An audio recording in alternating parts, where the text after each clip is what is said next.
Good morning, everyone, and welcome again to the JBDC Virtual Biz Zone. My name is Sansia Campbell, and I'm your host for this morning.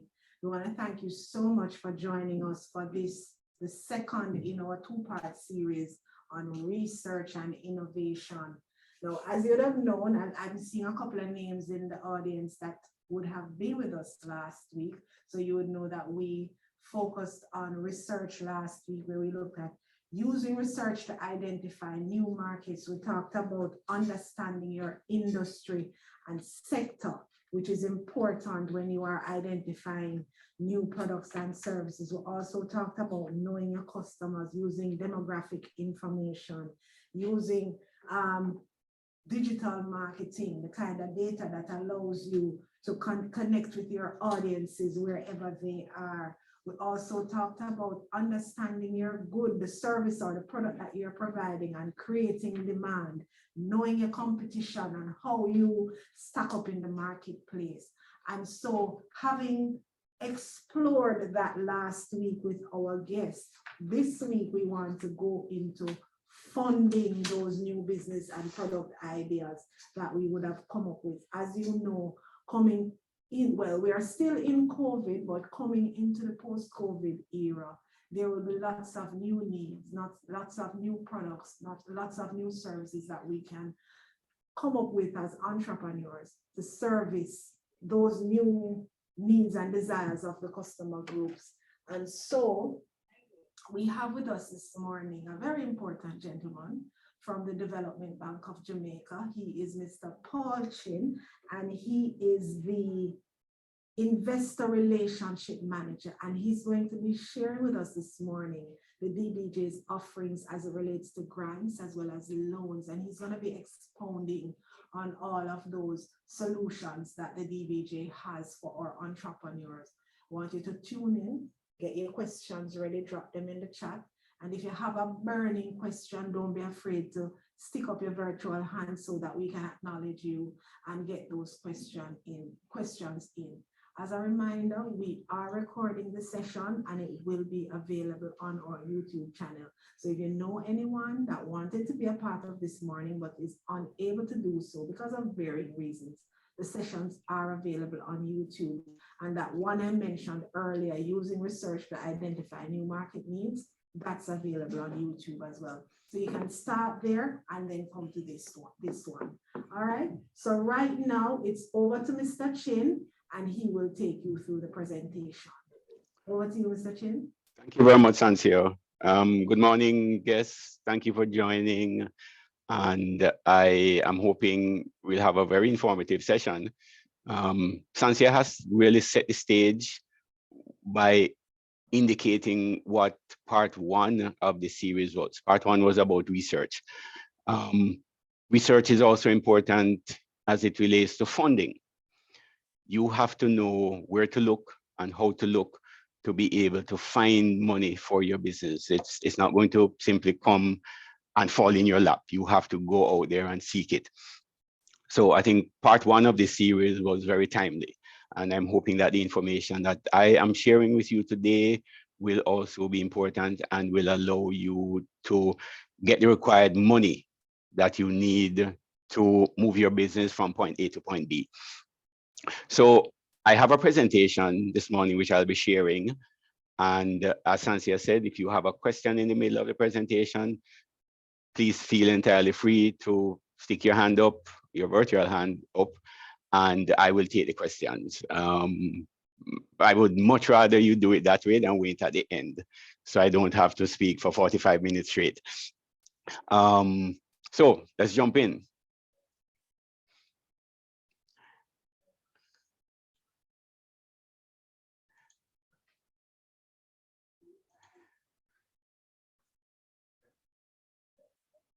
Okay, are you seeing my screen?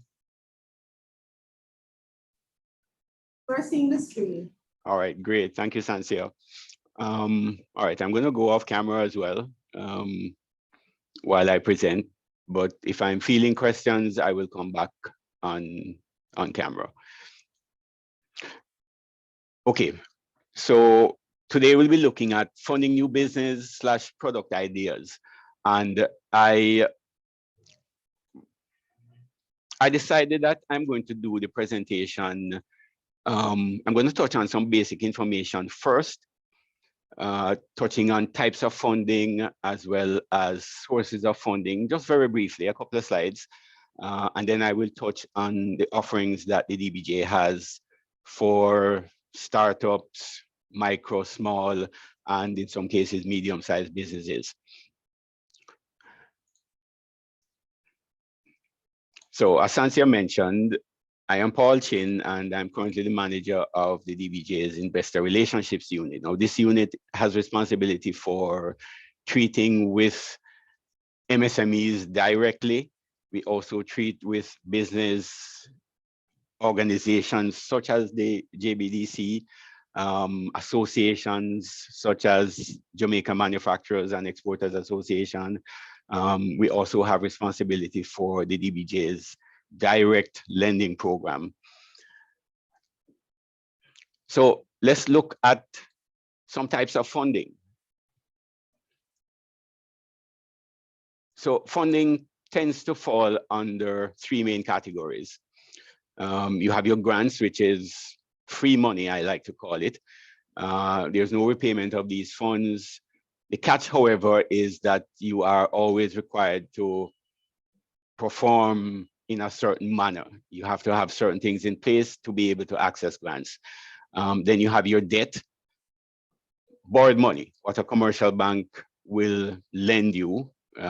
Normally comes with a fixed repayment, and there is a cost to borrowing or a cost to debt, and that cost is called interest. And that is something that you must pay. And more often than not, you're asked for some form of security or collateral. Then, of course, there is equity. And this is you giving up part ownership, of your business in order to get the funds that you're looking for. Giving up a piece of your business can affect sometimes your operating control, depending on how much of the business you are prepared to give up for the money that you need. Some sources of funding, you have your self-financing, and this is from things like your personal savings. If at all possible, this is where you need to start with your business.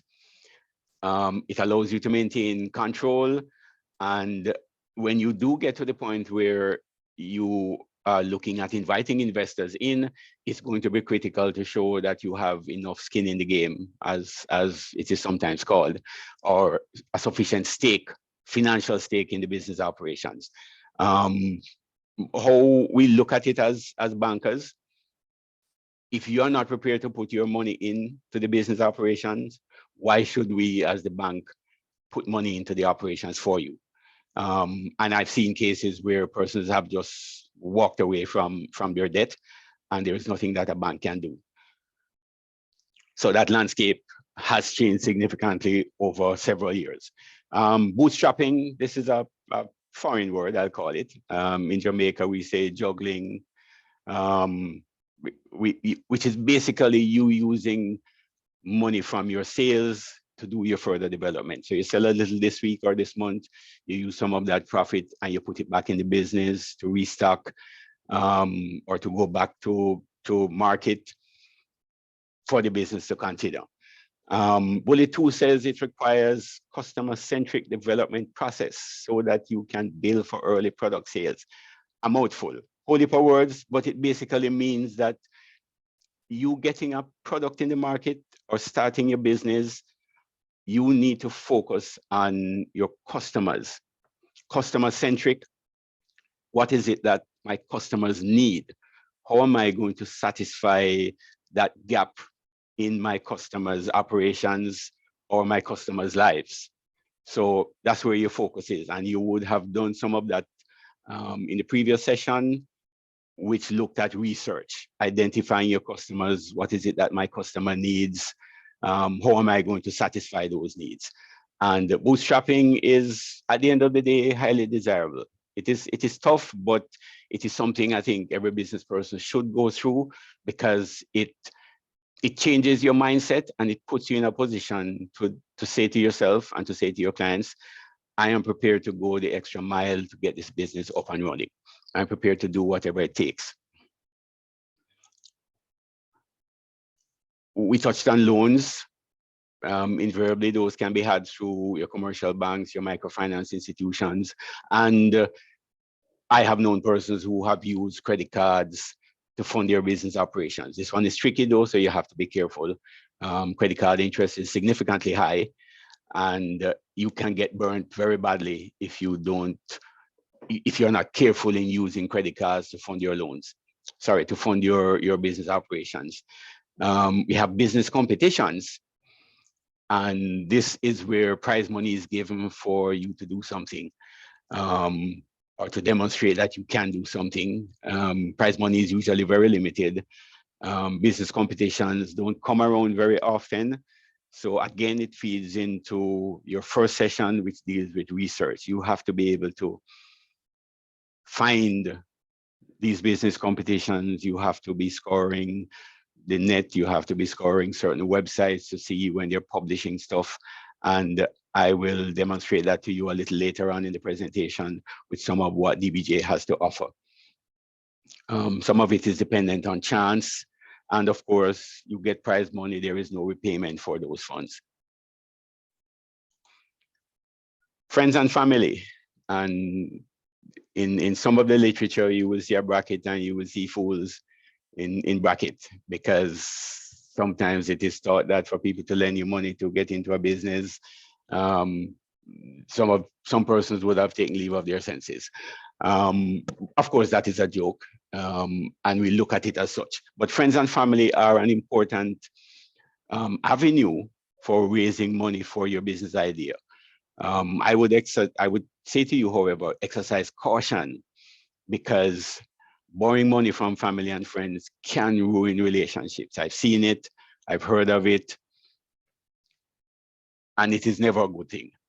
I say to you, document everything as you would a normal business transactions. So the books of your business should say you got $10,000 from Uncle Rich on such and such a date, and specify what the payment terms are. And if it is not repayable, then your accountant will know how to classify it in your financial statements. But you treat it as a receipt of money and normal business transaction. And you have angels. These are usually wealthy individuals looking for a high return. In some cases, some persons are just looking to assist small businesses.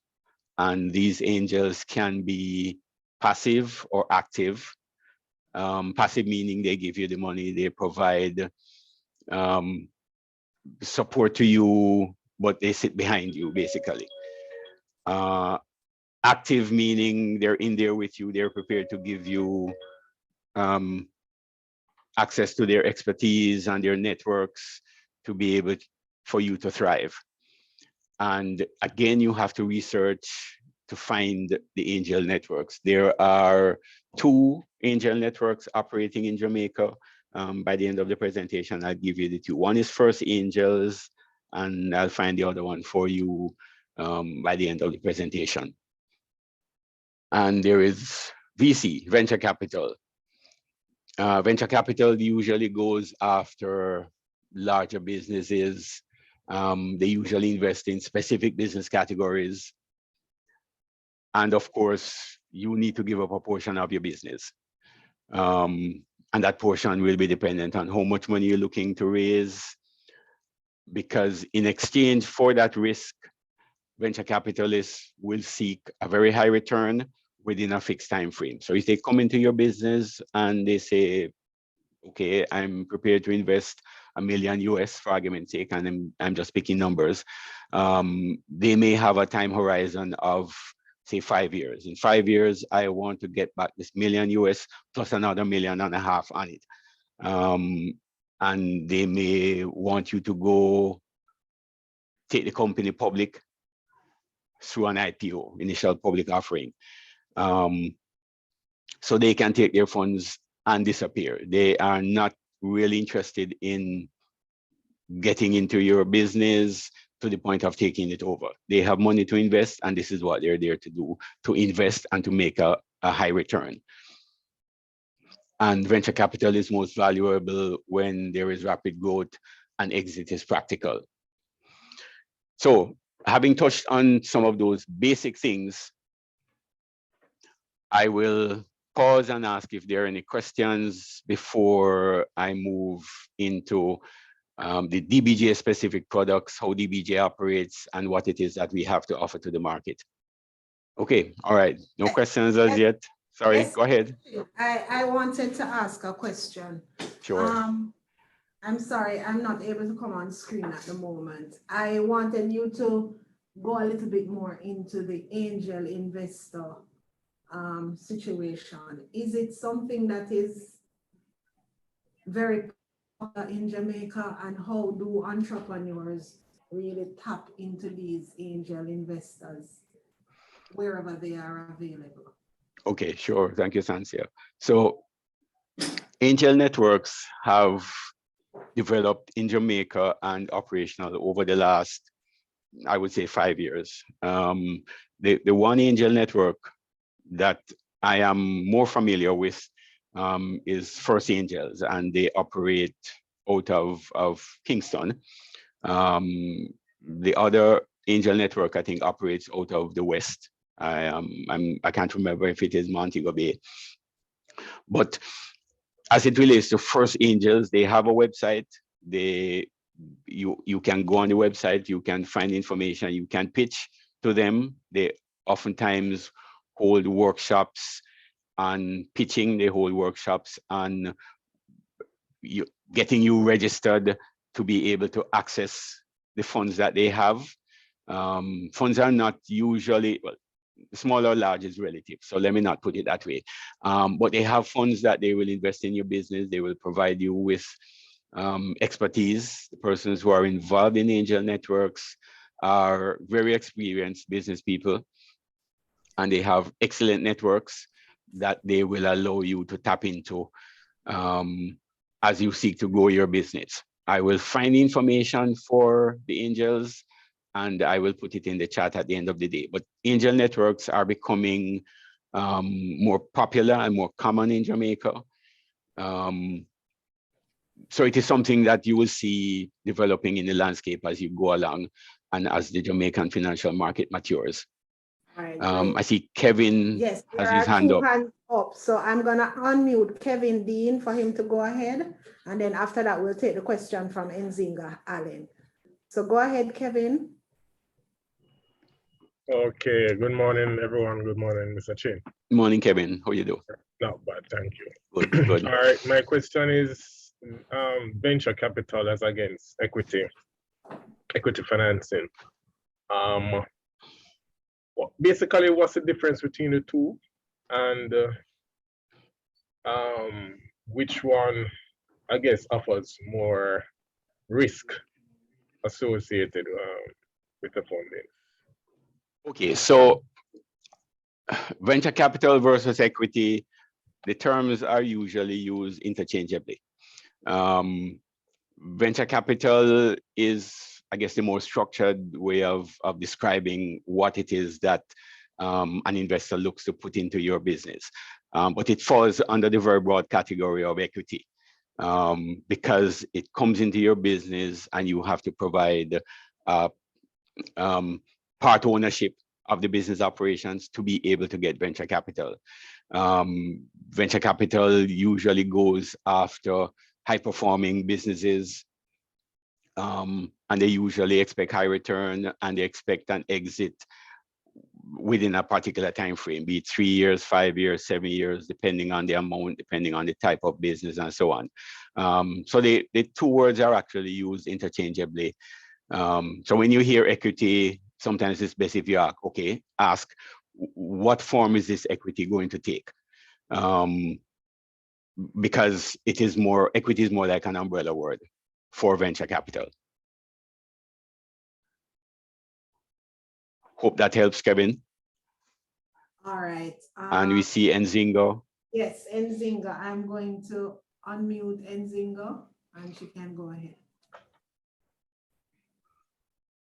Go ahead, Nzingo. Thank you. What I was interested about is taxes and how your taxes as your business relates back to the type of funding that you get. Okay, so in a Jamaican context, if I'm understanding the question, okay, before I start to answer, when you say how the taxes relate to the type of funding, you're asking specifically if the funding that you receive can determine the level of taxation that you, or the level of taxes that you pay? Yes, that is the question. And Okay. if, for instance, if grants are then taxable, the amount that you receive is then taxable. Because you were mentioning it was free money, but I wanted to just clarify whether it is truly free money or if it's something that you end up paying in some part at tax time. Okay, all right. So let me talk about the grant. The grant is free.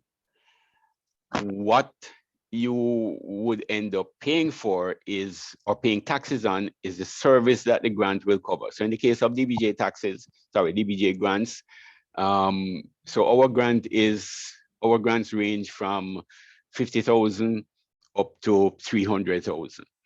And that grant, you don't pay taxes on it. However, the service that you're purchasing with that grant may attract, or in most cases, attract GCT.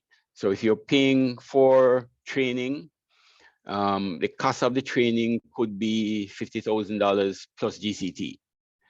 So the grant itself is not taxable, but the service that you're purchasing with the grant, in the case of DBJ grant, would be taxable. You get grants from other associations or other areas. You might not find that situation existing, but in the DBJ's case, the services are taxable, not the grant itself. As it relates to how loans affect your tax returns or the taxes that you pay. So interest on loans is tax deductible, and your accountant will be able to set up your financial statements or your finances in a way to take account of those things. And that is why it is important as a business owner to start keeping accurate records, to start keeping or start getting persons to look at your financial statements and even give you basic financial statements. They don't have to be audited if you are not looking to go to a financial institution, but it does provide you with a method of operating that gets you or gets you professional looking. So you might be a small business, but being able to have your financial statements. So when you do decide to go to a financial institution, you can present these to say, this is what I've been doing. This is my income. These are what my expenses look like. This is what net I make. This is what my profit is. This is what my gross profit. This is what my net profit looks like. And this is what I paid in taxes last year or last 2 years. So yes, the type of funding can affect the level of taxes that you pay, because certain things are tax deductible, and your accountant is the best person to guide you in that regard. Yes, okay. That seems to be it for now. Okay, all right, great. So let's look at what DBJ has to offer.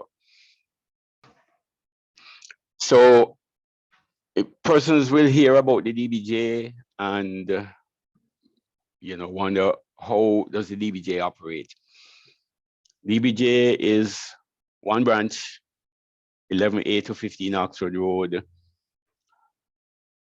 staff complement of a little over 100. We interact with the market, not yet. We interact with the market. We interact with MSMEs through what we call financial intermediaries. So your microfinance institutions, your approved financial institutions like your commercial banks. We have near banks, or we have people like Mayberry Investments. And we have what we call business development organizations. And JBDC falls into that category.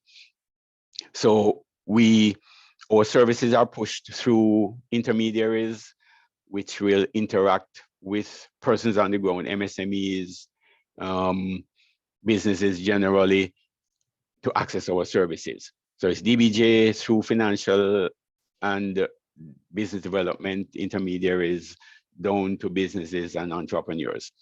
And our products fall under three main categories. Grants, we have loan products, and we have a credit guarantee scheme called a Credit Enhancement Facility, or CEF for short. So let's look first at the grants. And as I outlined at the very beginning, a grant is free money. You don't have to pay it back. The trick, though, is being able to get the grant. Grants are primarily used for business support services, and these are DBJ grants, of course. So our grants, we call the product a voucher for technical assistance, in that we provide you with a voucher, and you can go to a business development organization to procure or to buy the type of service that you need. Currently, we have over 30 different services, from digitization services to marketing, financial statements, business process improvements, training, HACCP certification, you name it. The DBJ grant will pay for up to 70% of the value of the service, up to a maximum of 300,000. So disregard this funny looking number here. This amount should be 300,000 maximum, and that is for your digitization services. Each MSME is eligible for a maximum of one voucher every 2 years, plus one Go Digital voucher. And you can apply through your commercial bank, or you can go directly online through the DBJ's VTA web portal, and that is at dbjvoucher.com. Pretty easy to remember. Once you go on the site, you're able to see all the business development organizations. You're able to see the services that you can purchase with the grant. And more importantly, you can apply for yourself. You don't need anybody to direct you to apply. Once you feel that you're at the stage in your business where you need a little something to help you to go to the next level, you can go and apply for your DBJ voucher. If you're applying for a loan and you want financial statements, fine, you can apply. But suppose you just want some training for your staff, you can apply for a voucher for that training. And I think I mentioned vouchers go up to a maximum of 300, but they start at 50, and that would be for your training courses. This is basically the information that I just provided. So vouchers will get you capacity development, develop your business operations, so preparing you for the next level.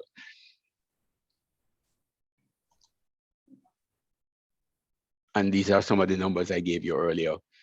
Business plan 250, financial statements 250, digital transformation 300, training 50. And this is 70% of the cost of the service, or these maximum amounts. We also have an energy audit grant. And the energy audit grant helps you understand what your energy usage is. And it can direct you, or it can determine for you, what do you need to do to conserve energy. So you hear persons talking about solar. We have a solar loan that goes with the energy grant. But say, for instance, you're not ready for a solar facility.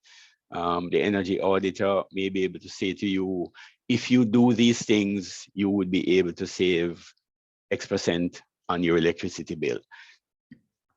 So some of it can be pretty basic, but having the energy audit grant will help you to figure out what is happening with your energy. And in today's scheme of things, where energy prices or your light bill moves 2-3 times for the month based on a number of factors, exchange rate, the price of oil, being able to conserve energy is perhaps, or can be, one of the best things that you do for your business operation. So we have a grant program called Ignite, and Ignite stands for Innovation Grant from New Ideas to Entrepreneurship. This grant will provide money, free money of up to $3 million for businesses in the idea stage. So you don't even have to have the business up and running as yet to be able to access this grant. You can have a brilliant idea that you are seeking to commercialize, and it fits into the criteria that we normally use for project selection. And you can be awarded up to $3 million. So your innovation project will be accepted as a new or improved product or service in any of the following areas. From a business level, economic standpoint, are you doing something for your community? Is it something innovative from a parish or a district level? Is it a countrywide product? Is it something that can impact the Caribbean, or even further, can it be something that can take off on the world stage? The different categories: software and IT, agri-tech, light manufacturing operations, things that have to do with climate change, and gender. Gender is always, quote unquote, sexy. So when you talk about women in business or youth, those things tend to get a lot of attention. So this slide mentions Ignite 3. Ignite 3 is coming to a close now. Ignite 4 is going to be launched in July. So I would say to you, start sharpening up your pencils. Keep your eyes on the DBJ website and in the print and DBJ various social media pages. We're on Facebook, we're on Instagram, we're on Twitter. Start looking out for the information as it relates to the Ignite grant. The grant is broken into 2. So for the idea stage of your business, you can get up to $3 million. For commercialization stage, you can get up to $7 million. So you have the product already. You want to expand the product in the local market or the regional or the world market. You can apply for that commercialization Ignite grant, and that can get you up to $7 million. We also have the Innovation Grant Fund, and this is for larger businesses, businesses which have been in operations for at least 7 years, revenues of up to $150 million. This grant goes up to 20 million, and it was increased from 14. The innovation grant will be, a call for the grant will come out on the 20th of May. That's this Friday, I believe, yes. So again, look out for information on the Innovation Grant Fund on the various DBJ pages, social media or website and so on. Mr. Chin, just want to interject right here. Sure, Sancio. These varying grants, aside from the DBJ, social media and stuff, is there anywhere else that persons can access this information? Like maybe in the mass media, can they find it there? So the DBJ website, I'm not sure what will come out in the newspapers, Yeah, but I know information is usually publicized. But those publications are usually, say, one-off. You won't find it in the Daily Gleaner every day of the week. It yeah, may come out on a Sunday. If you miss it on the Sunday, that's when you start, that's when you utilize the skills of research, yeah. DBJ That's webpage. what I was gonna go, that's what I was Yes, gonna move to next, because yes, the reason why I ask, most of the time, a lot of this information is out there, because the reality is there's lots of information out there to help MSMEs in so many ways, but not knowing is also a challenge.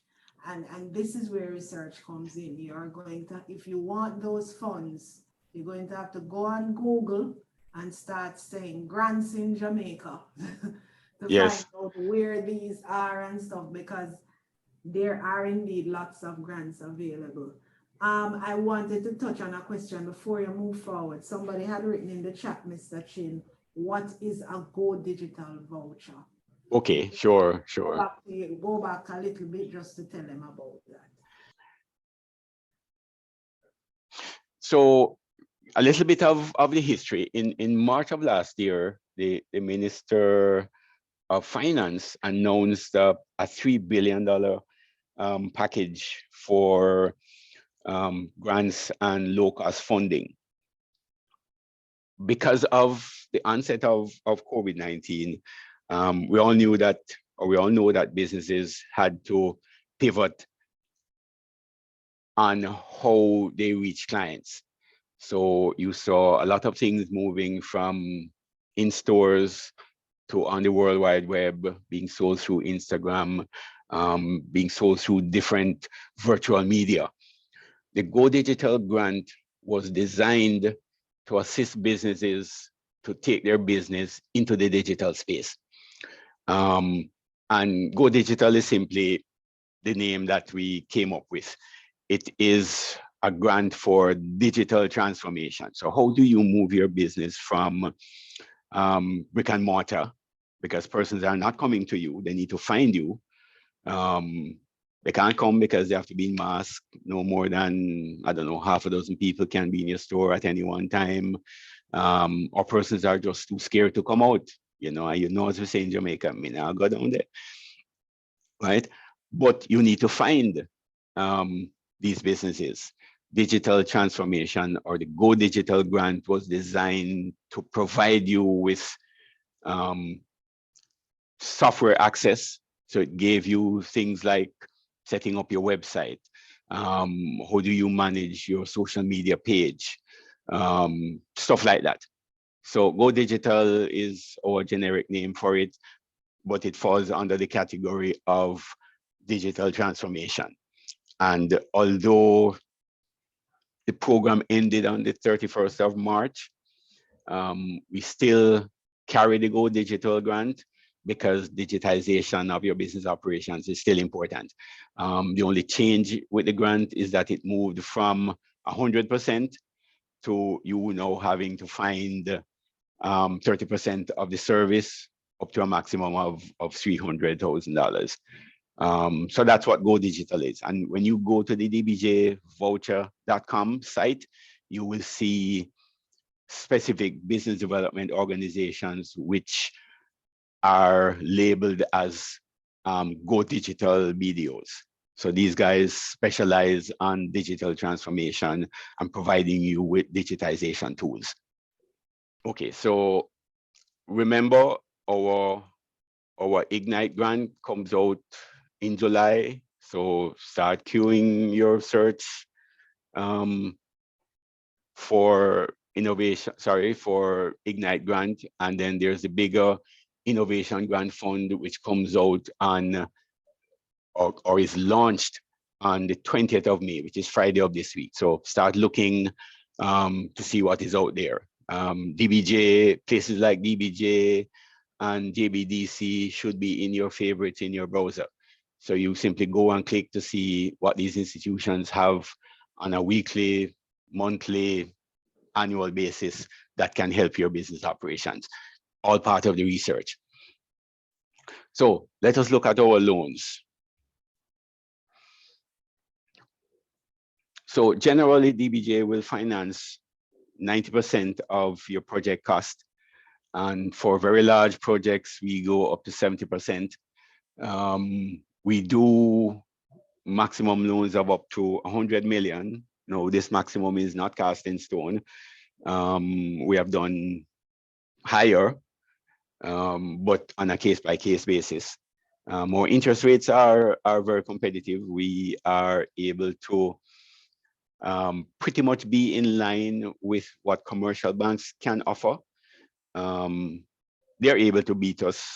And the simple reason is that DBJ funds are accessed from a different source from commercial banks. We have to sometimes borrow to on-lend, so we will seek international funding at very cheap rates. We normally put a spread on it, and we lend it to the commercial banks. They're able to also put a spread, and it comes to you at a low rate. Commercial banks, however, have this very large pool of savings, and if you know what banks pay on savings, you will see that the cost of their funds is significantly lower than what the DBJ would be able to find money at. Where our loans tend to be significantly more competitive is because we can go up to 10 years. We routinely go up to 10 years on our loans. And depending on your project, you can get moratorium periods of up to 24 months. And by moratorium, I mean a moratorium on principal payments. In other words, you don't have to start paying back your principal until after that 24 months, or it may be 12, or it may be 18, or it may be 6. A lot of it is going to be dependent on what the project is. You don't start paying your principal until after your moratorium expires. You do, however, will have to pay interest. Interest is always paid. How do you qualify for a DBJ loan? You must be registered and operating in Jamaica. You must be tax compliant. Your project needs to be technically and financially viable. And this is where you get now into the provision of financial statements, cash flow projections, and those things. And we ask for equity of between 10 to 30%. The skin in the game, as I pointed out very early in the presentation, you must have some skin in the game.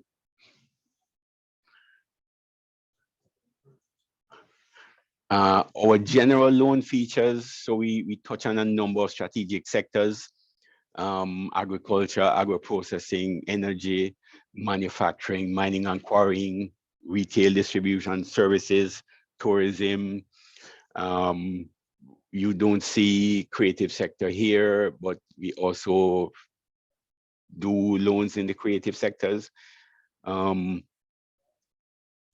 loan purposes range from things as basic as establishment of crops and livestock, working capital, machine and equipment,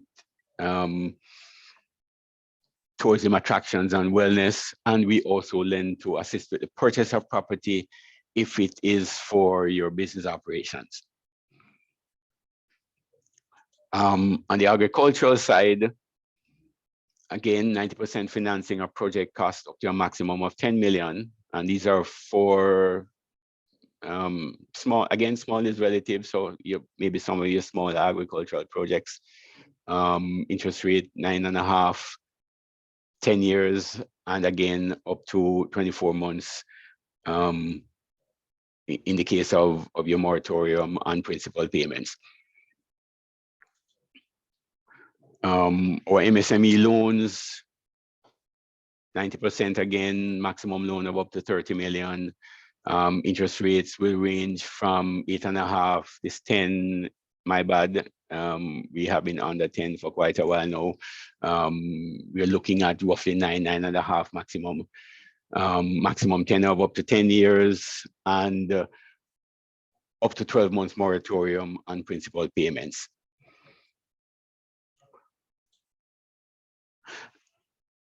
Perhaps one of the most exciting products that the DBJ has come out with in recent years is our collateral guarantee or credit enhancement facility, or for short, CEF. Now, this is, you hear the complaint all the while, I don't have any collateral. And you go to the bank and everything else looks good. And the bank says to you, okay, so what are you putting up as collateral? You don't have the required collateral, or what you have is not enough. This is the product for you. So generally, the product will support MSME loans, again, up to 80% of the loan, up to a maximum of 30 million. And I say up to 80% because it can vary. It can be 70, it can be 60, depending on what the project is. There is always that proviso that it depends on what the project is. For smaller loans, up to 11.1 million, up to 90% of the loan amount, or up to a maximum of 10 million. Startup businesses in operations up to 24 months can also benefit, and guarantees can have a maximum term of up to 10 years, and there is a 2% administrative fee for the loan. So if you look on the right side of the screen, we have our startup loan guarantees of up to 5 million, our small loan, which I mentioned earlier, 10, and our general MSME loan guarantees for larger projects can go up to $30 million. And this product was revised 2 years ago. Financial institutions don't have to come to the DBJ to put your guarantee on the system. Once they have established that this facility is eligible for credit enhancement support, they can simply go ahead and put you on the system. Again, one of the key things that I say to MSMEs, know what is out in the market. So when you go to your banker, you can say to him, boss, have enough collateral, see what you can get from DBJ from their CEF facility. I've heard of stories, I don't have any confirmation, but I've heard it being said that sometimes the banks will not tell you things. But it comes back to you doing your research, knowing what is in the market, and knowing what you can or cannot get, or what you are eligible for versus what you are not eligible for. How do you qualify for the CEF? You must have annual sales of less than 425 million. Or this 425 million is currently the magical point where a business moves from medium to large. So if you have revenues exceeding 425 million, under our market definition, you're a large company.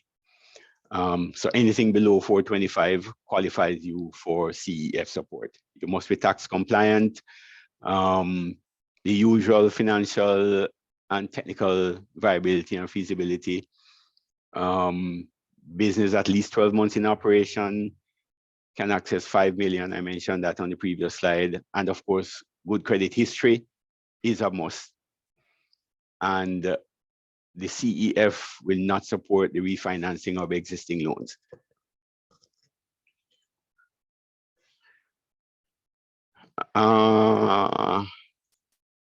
Okay, some final thoughts. So this takes me to the end of the presentation on funding generally and what the DBJ has to offer to the market.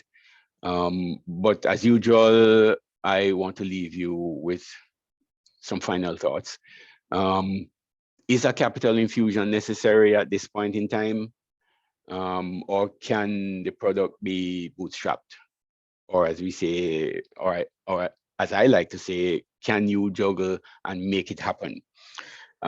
Because capital comes with risk, capital comes with a cost. Borrowing too much can put your business at risk, as well as borrowing not enough can put your business at risk. If you need $1 and you only get 50 cents, it doesn't necessarily mean that your business is going to come out any better, because that 50 cents can actually do you more harm than it can do you good. Heavy strings are usually attached to capital.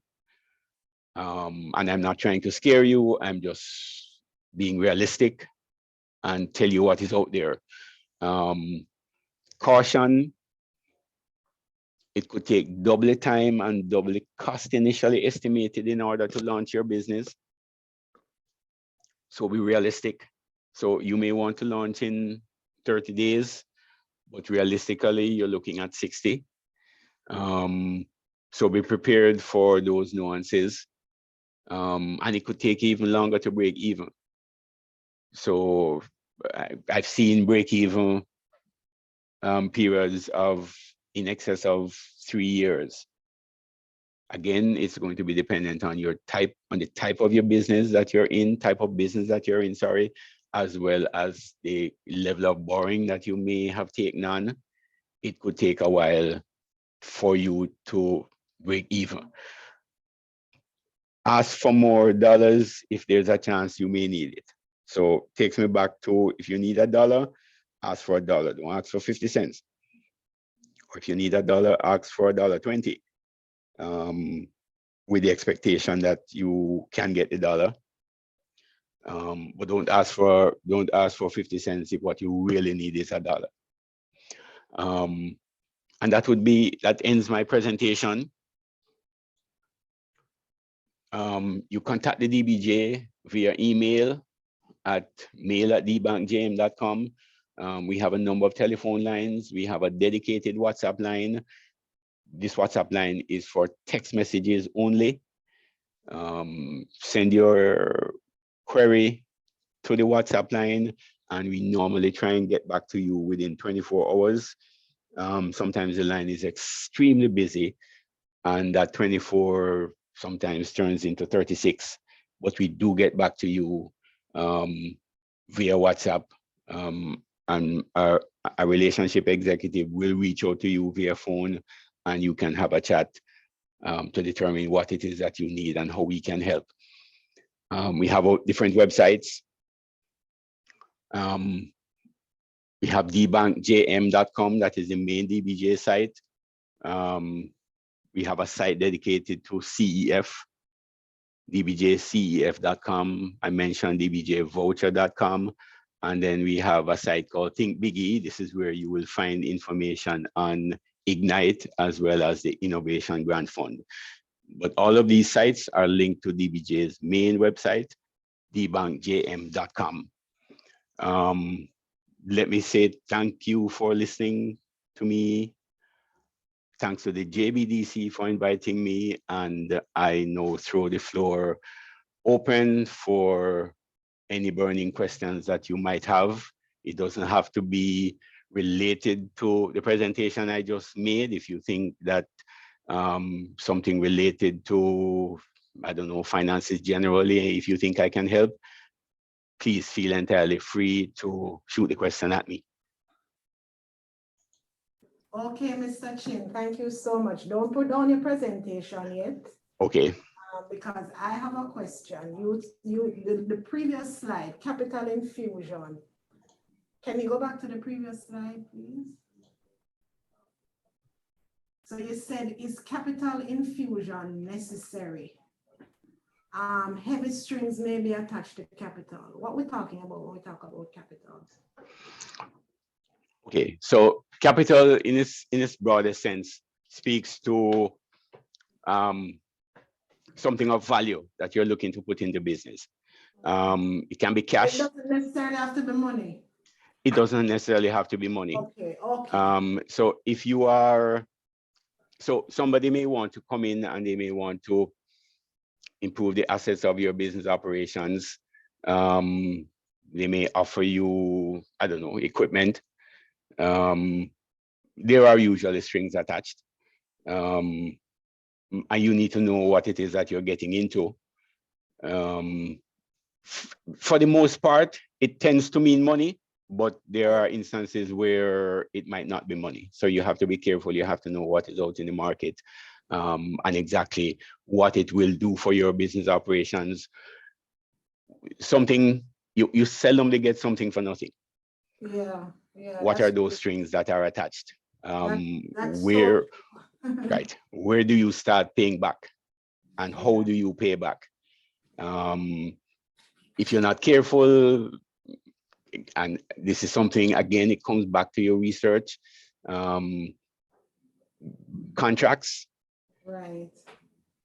If you're getting involved in a contract, it is better to pay a lawyer 6, 10, I don't know what the price is, to review that contract and advise you than to simply go blind and go ahead and sign something. You see it a lot with musicians. You hear of artists saying, boy, I never know what I signed, you know. Yes. Right? Yes. And your entire catalog of music does not belong to you because you signed it away. So a lot of these little things sometimes can make a big difference. Just know what you're getting into is what I would say. If you're uncertain, seek advice from persons who are in the know, or persons who can get the information for you if you don't know where to find it.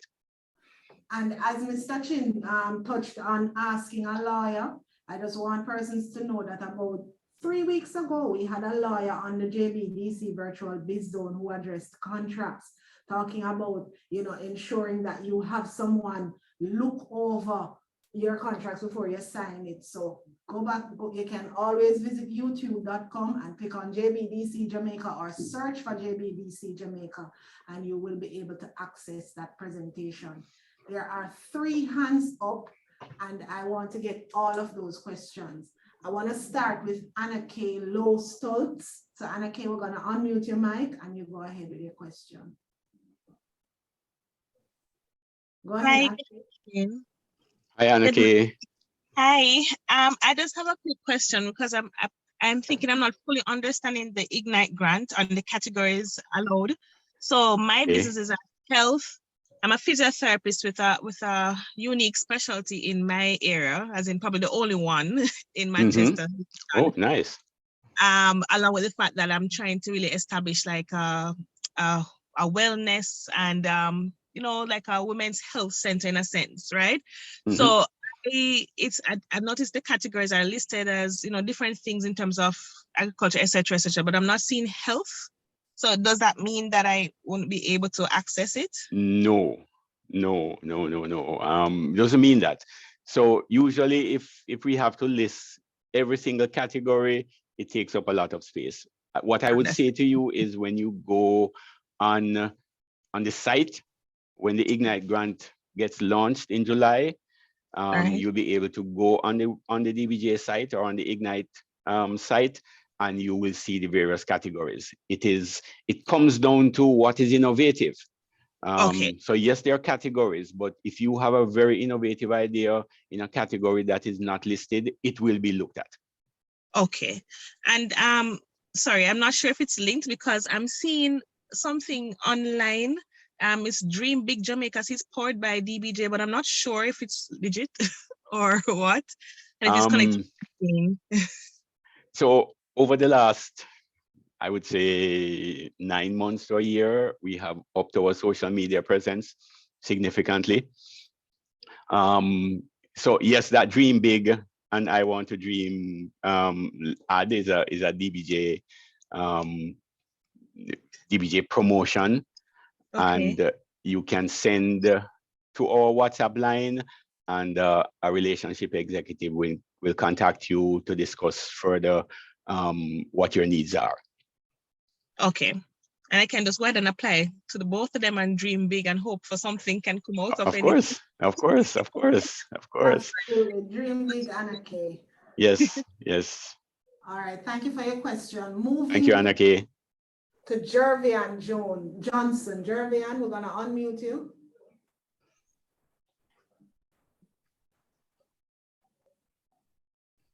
Jervian?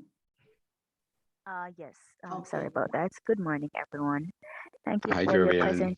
thank you for your presentation, Mr. Chin. You're most welcome. Okay, I just wanted to maybe you said it, but I didn't catch it at the time. The requirements for the Ignite program in terms of the number of years you have to be in business, etc. Okay, so Ignite, there are two components to the Ignite grant, right? There is the idea stage. So you can actually have a business idea which you have not yet launched. You could need funding to launch it. Could be a very innovative idea that you feel will have significant impact on the market. You can get up to $3 million for that. And then there's the commercialization stage, which gets you up to $7 million. So you have already launched the business and you need to grow it. It's innovative. It has the potential to change several things in the market. You can get up to $7 million. So that's the basic qualification for it. Ideation or idea stage versus commercialization. When the Ignite grant gets launched, you will have a little bit more that you need to provide as to what the business idea is. You may have to do an interview if you're shortlisted. But the basic qualification is under two categories, idea and commercialization. Okay, great. How many persons are normally selected? Sorry, how many persons How are? many persons are normally selected for the grant? So last Ignite 3, I think we had 21. Don't quote me on the number, but I believe it was 21 or it was in the 20s between ideation and commercialization. And what Ignite gets you, it gets you 12 months of business support, hand-holding. So we don't, as with anything else, we're not going to just simply cut you a check for $3 million and wave bye-bye. We are going to monitor you. You will have to meet specific milestones for disbursement to take place. Things like that. That's how the program is normally administered. But the selection process gets us, I think, 20 odd. Hopefully this year the number will be at a very minimum 20 plus, maybe 30 businesses. Okay, thank you so much. Okay, you're welcome. Okay, great. Thank you, Jervian. Next person is Lorian Brown. Lorian, we're gonna unmute you. Go ahead, Lorian. Hi, everyone. Good morning. Good morning, Lorian. All right. So I actually have a question in regards to the financing and like the payback, because you referred to the fact that you, as a business, you may not break even for even longer than we might consider. Right. So can you just help me out with understanding now, in terms of breaking even, what percentage typically of the revenue, of the gross profit or revenue, is that considered to be breaking even? Okay, so a lot of it is going to be dependent on the type of business that you're in, what your sales forecast will look like. But break even, as you know, is when your revenue and your expenses equal. Okay. So, and this is net, your net. Right, net figures. Net position, your net figures. So for the first year of operation, if you're seeing a loss, nothing is necessarily wrong with that. Once you are able to adequately manage those expenses, you're not wasting money on anything. So it's difficult to give you a percentage. It's going to be dependent on the type of business operations, what your profit margin looks like, what realistically you're able to work with as a gross profit margin and as a net profit margin. Retail break even is going to be different from wholesale break even. Agricultural break even projects will carry a different number than, say, a supermarket operation. So a lot of it is going to be dependent on the type of operations that you're in. Right. So what I normally say is get the advice from the persons who are technically capable of assisting. So whether it be your accountants, if you have persons who are versed in financing that offer that kind of service, they can sit down with you. But it's difficult to just name a level or name a percentage because there are so many variables which go into it. All right, fair enough. So the DBJ grant, the VTA program can get you grants to do your financial statements and a whole range of things. So this could be something that you are in a position to look for now, to see how it can help you to determine where you are in business, how do you move the business forward, are your margins in line with the industry? Should you be making gross profits of 50% versus the 30 that you're making? Stuff like that. Okay. All right. Definitely will do. Thank you so much. You're welcome. All right. Thank you very much, Lorian, for your question. Before we move on to the other two hands that are up, I wanted to just remind persons that we placed a link in the chat to our feedback form. We always want to try to make the biz zone better, and we want to keep improving. So we're asking you, please, at your earliest convenience, to just click on that link and share with us what your thoughts are on this morning's presentation. In addition to that, Mr. Chin, could you repeat the WhatsApp number for DBJ? Somebody type that in the chat, and I would love to have that written down in the chat for them so that they can reference it. All right, let me put it back up for you. I tend not to keep numbers in my head. There are so many other things in my head that numbers take up too much space. So the WhatsApp line is 876-371-3830. And remember, it's a text line only. If you call it 371-3830. Oh, sorry, I thought is the presentation still up? No, it's still up. Yes, it is. But I typed it in the chat. All right, great. All right, so we're gonna move to Sandra Mullings. Sandra, go ahead and unmute, please. Hi, thank you so much for an excellent and informative presentation. My pleasure. My question is actually really quick and short. Do you have a limit on the number of types of businesses that would qualify for the Ignite grant program? I would say no. The key component of Ignite is it seeks to measure innovation. So that's the first hurdle that you need to overcome or jump. So if you're coming with, and excuse me if anybody here is in, say, a supermarket, if you're in a basic service, like you buy and sell products, that's not innovative, right? If you're bringing something to the market that nobody else is doing, that's where the rubber hits the road. That's what is going to determine whether or not you are considered for selection as an Ignite beneficiary, because it speaks to innovation.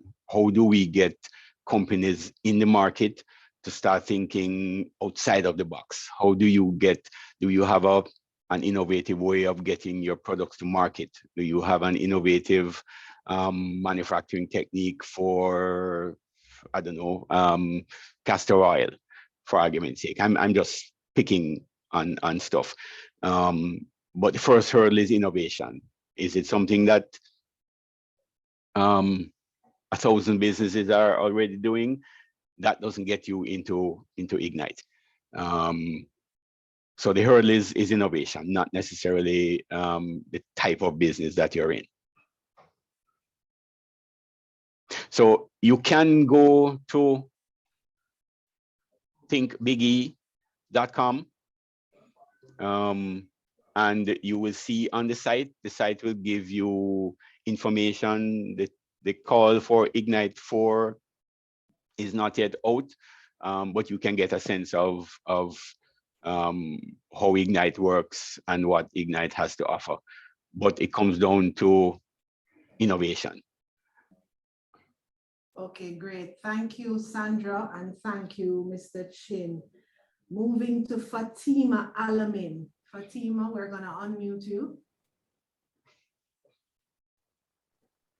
Hello, good morning, everyone. Good morning, Chin, Fatima. how are you? Pretty good. You? All right. Given that, Think, big E. Think. all right, my question is regarding the grants. I need a little bit more clarification on that. You made a differentiation as it relates to the voucher. What's the difference for a grant, let's say for a market research or a business plan? But I applied for a Go Digital grant. So is it that I have to wait the next 2 years before, or is it that the Go Digital is in a category by itself? So the Go Digital is in a category. So you can have a regular grant for business plan, and you can have a Go Digital grant. So if you already have an approval for a regular grant for, say, your business plan, you can go ahead and apply for a Go Digital voucher. Oh, okay. The two of them can be held at the same time. All right, awesome. Thank you. Okay, you're welcome. All right, great. Thank you very much, Fatima. Moving to Nzinga Allen. Hi, Go ahead, again. Nzinga. Hi, thank you. My question is in regards to JIPO and intellectual property as it relates to the ideas grant. Would you suggest to those who have those ideas to first take them to JIPO, or is that part of the process that the DBJ, the Ignite program will walk them through?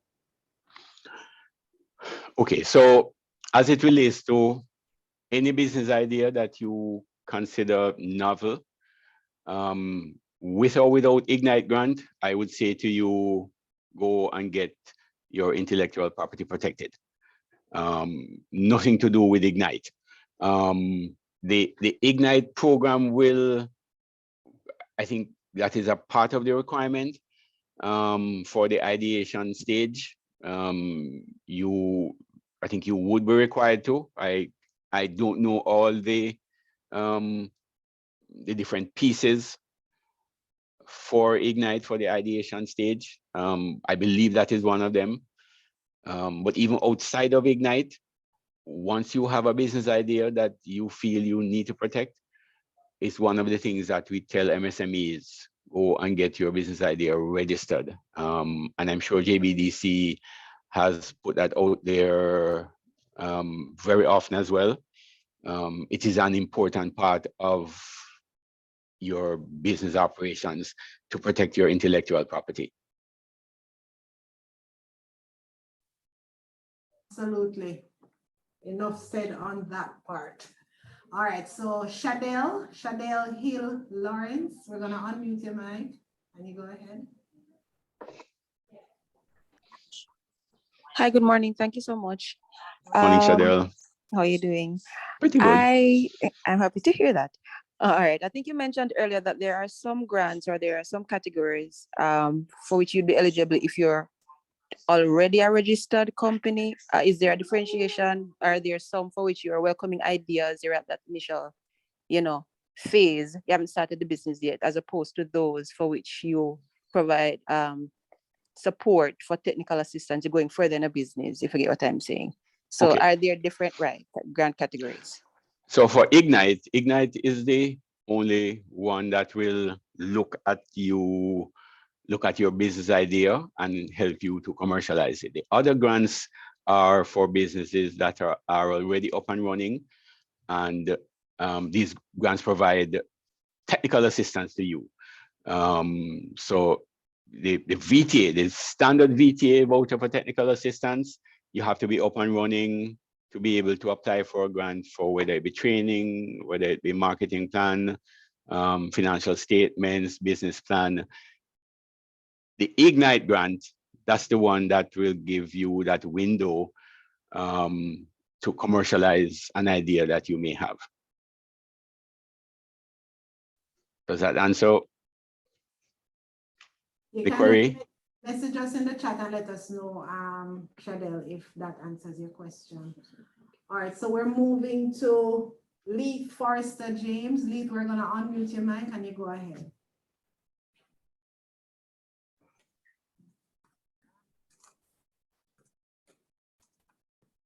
Thank you very much. Thank you for this presentation this morning, and I really want to thumbs up to JBDC for helping us entrepreneur.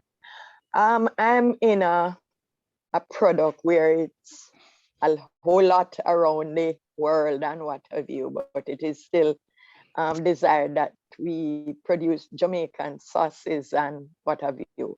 I am a producer of sauces, seasoning sauces from natural herbs. No powdered seasoning. It must be processed in the market I'm going in. It must be processed in a facility where there are no nuts, meat, dairy, or shellfish or MSG.